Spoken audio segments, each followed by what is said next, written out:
मैं गौरव कबीर और आप देख रहे हैं जी भारत। लोकतंत्र की खूबसूरती हम आपको दिखाने जा रहे हैं। यह खूबसूरती आपको मधुबन पंचायत में देखने को मिलेगी। पिछले पंचायत चुनाव में जहां एक चाचा ने अपने भतीजे को पूरा समर्थन करके जिताया था, इस बार चाचा भतीजे के खिलाफ खुद खड़े हो गए हैं। जब हमने उनसे बात की तो उन्होंने कहा कि विकास के मुद्दे पे उनके भतीजे सही रूप से काम नहीं किए थे। पंचायत में जो विकास होना था उस विकास पे वो खड़े नहीं उतर पाए थे। लोगों की जो मांग थी वो पूरा नहीं कर पाए थे, इसलिए इस बार वो खुद चुनाव मैदान में उतर गए हैं। और मधुबन पंचायत हमेशा से ही किसी न किसी मामले को लेकर चर्चा में रही है। इस बार का चर्चा कुछ अलग ही है। आइए आपको हम मिलवाते हैं उस शख्सियत से। चाचा, आपका नाम क्या है? जवाहर मंडल। जवाहर मंडल जी। अच्छा, अब की बार पंचायत पंचायत समिति से चुनाव लड़ रहे हैं? जी हाँ। पिछले बार तो आपका भतीजा लड़ा था। जी। इस बार ऐसा क्यों किए हैं? इस बार भतीजा के खिलाफ क्यों उतर गए हैं चुनाव मैदान? क्योंकि हमारे पंचायत के जितने भी प्रतिनिधि हैं, आदमी हैं,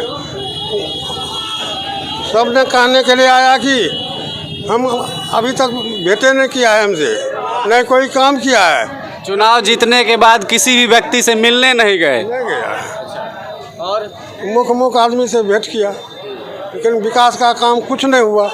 सब जनता हमको कहने के लिए आ रहा है, तकलीफ हो रहा है, इसलिए हमको खड़ा होना पड़ा। अच्छा, पिछले वर्ष उनको पूरा मत दिलवाए, लोगों से जाके मिले, वोटिंग कराए। जब उसकी जीत हो गई तो वो किसी भी व्यक्ति से मिलने नहीं गए, ना क्षेत्र में विकास का कोई काम किया। इस वजह से आप उनके प्रतिद्वंदी के रूप में खड़े हो रहे हैं। तो आपको कितना समर्थन मिल रहा है लोगों का? हमारा पंचायत समर्थन मिल रहा है। और क्या क्या कारण रहा जो आप अपने भतीजे के खिलाफ खड़े हो गए हैं? वो उल्टे हमरा ही खिलाफ करने लगा, जबकि जनता हमको दरवाजे पर आकर के धुतकारता है हमको कि आप खड़ा किए हैं तो क्यों कहते हैं। इसीलिए हम जनता के बल पर खड़ा हो गए हैं। अच्छा, जनता ही आपको कही है कि इस बार आप चुनाव मैदान में आइए? जी। आपका क्या क्या मुद्दा रहेगा? विकास का क्या क्या मुद्दा रहेगा आपका? क्षेत्र में क्या विकास का काम कीजिए? जो मेरा फंड होगा उसी में हम पंचायत को सब सेवा करेंगे। अब भी हम सिर्फ खड़ा हुए हैं, यहाँ की जो जनता है वही काम करेगा। क्षेत्र के जनता ही क्षेत्र के विकास का काम करेगी। आपके भतीजे का क्या नाम है? दिलीप कुमार मंडल। बीच में कोई और पारिवारिक विवाद था या क्षेत्र के विकास का मामला था? नहीं, कोई विवाद नहीं था। पारिवारिक कोई विवाद नहीं था, महज क्षेत्र के विकास के मामले को लेके आप अपने भतीजे के खिलाफ चुनाव लड़ रहे हैं। नॉमिनेशन हो गया आपका? जी। कब दिए नॉमिनेशन? कल दिए हैं, 27 तारीख। प्रचार प्रसार चल रहा है क्षेत्र में? जी, चल रहा है। अच्छा, उनके ही गांव के एक समर्थक हैं जिनसे हम बात करेंगे कि आखिर ऐसा क्या मामला हो गया कि चाचा खुद अपने भतीजे के खिलाफ चुनाव मैदान में उतर चुके हैं और अपने भतीजे के खिलाफ ही चुनाव प्रचार कर रहे हैं। तो क्या मामला है?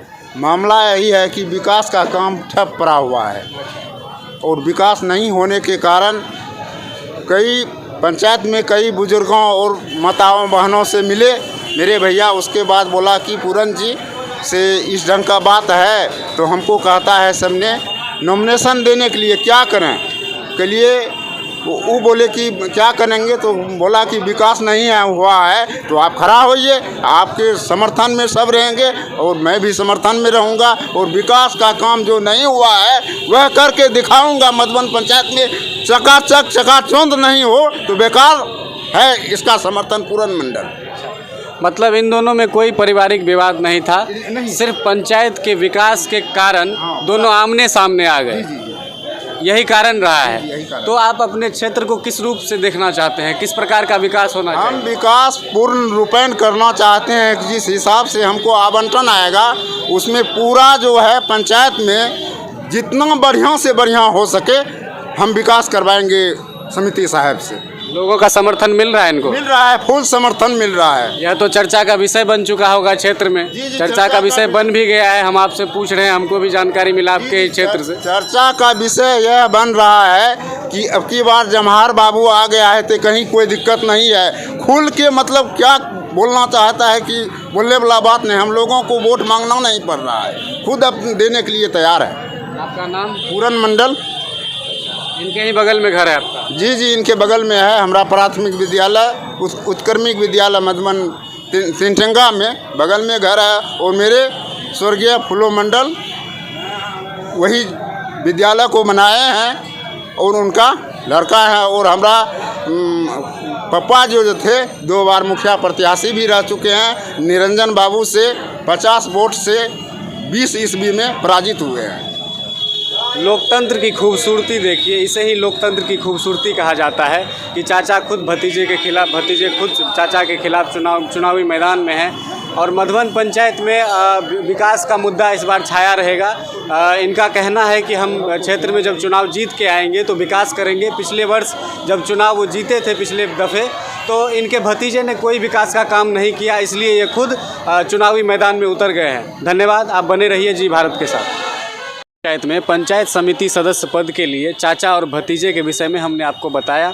हर मंडल ने कहा कि उनके भतीजे भी चुनावी मैदान में आ गए हैं। अब हम इनसे बात करते हैं, उनके भतीजे से बात करते हैं, इनका क्या कहना है। आपके चाचा ने कहा कि मधुबन पंचायत के विकास के लिए आपने कुछ नहीं किया, चुनाव जीतने के बाद आप किसी से मिलने नहीं गए, इससे वो काफ़ी खफा हैं और इस बार वो अपना नॉमिनेशन डाल रहे हैं। क्या कहना है? लोकतंत्र है, सबका अधिकार है। आप क्षेत्र में कहीं नहीं गए थे? क्षेत्र में कितना काम किया है तो जनता तय करेगी ना। 5 वर्ष में आपने क्या क्या किया? 225 गरीब आदमी को राशन कार्ड बनवाने का काम किए हैं। 700 परिवार को वृद्धा पेंशन दिलवाए हैं। 80 ऐसा परिवार है जो गरीब तबका का लोग है, उसको हम ये कन्या विवाह पैसा दिलाने का काम किए हैं। प्रधानमंत्री सम्मान निधि में 150 से ज़्यादा गरीब आदमी किसान को जोड़े हैं। काम तो जनता तय करेगी ना भाई। ऐसा क्या विवाद हो गया, ऐसा क्या मतभेद हो गया कि वो भी अपना नॉमिनेशन दे रहे हैं? पिछले बार उन्होंने आपका समर्थन किया है, लेकिन इस बार वो आपके खिलाफ खड़े हो गए हैं। उनका आरोप है कि चुनाव जब से आप जीते हैं तो किसी के पास मिलने नहीं गए, ना किसी लोगों के मदद में आप शरीक हुए, किसी भी विकास का काम आपने क्षेत्र में नहीं किया है, उनका ये आरोप है। तो ऐसा क्या मतभेद हुआ जो दोनों अलग अलग हो गए? मतभेद तो अब कहीं नहीं लग रहा है। कुछ आदमी के बहकावे में, यहाँ के कुछ राजनेता के बहकावे में उसने नॉमिनेशन दाखिल किए हैं। ये तो जनता तय करेगी और लोकतंत्र है, सबका अधिकार है, वो चुनाव लड़े, सम्मान करते हैं इस बात का। आपके खिलाफ जब वो नॉमिनेशन पर्चा दाखिल करने आए तो क्या आपने उनसे बात की? एक साथ नॉमिनेशन नामांकन किए हैं। अच्छा, दोनों एक साथ ही नॉमिनेशन दिए? बिल्कुल बिल्कुल, एक साथ दाखिल किए हैं, एक साथ रहे हैं, कहीं कुछ कोई विवाद की बात नहीं है। तो उनके विषय में आपका क्या कहना है? अरे हम उसके विषय में क्या करेंगे? जनता उनका आरोप है कि आप विकास का काम नहीं किए, लोगों से मिले नहीं, इसलिए वो खुद खड़े हो रहे हैं। पिछले बार वो आपका समर्थन किए थे, लेकिन आप इस बार आपके विरोध में वो खड़े हुए हैं। उसका सम्मान तो आज भी कर रहे हैं, मेरे बड़े पा हैं, उसका सम्मान तो आज भी हम कर रहे हैं। लेकिन लोकतंत्र है, जनता तय कर लेगी, जो होने का होगा जनता तय कर लेगी। लोकतंत्र की यही खूबसूरती होती है कि मधुबन पंचायत में पिछले दफ़े चाचा ने भतीजे का मदद किया था, इस बार दोनों आमने सामने आ गए हैं। तो यह रोचक मुकाबला होगा। बने रहिए जी भारत के साथ। नमस्कार।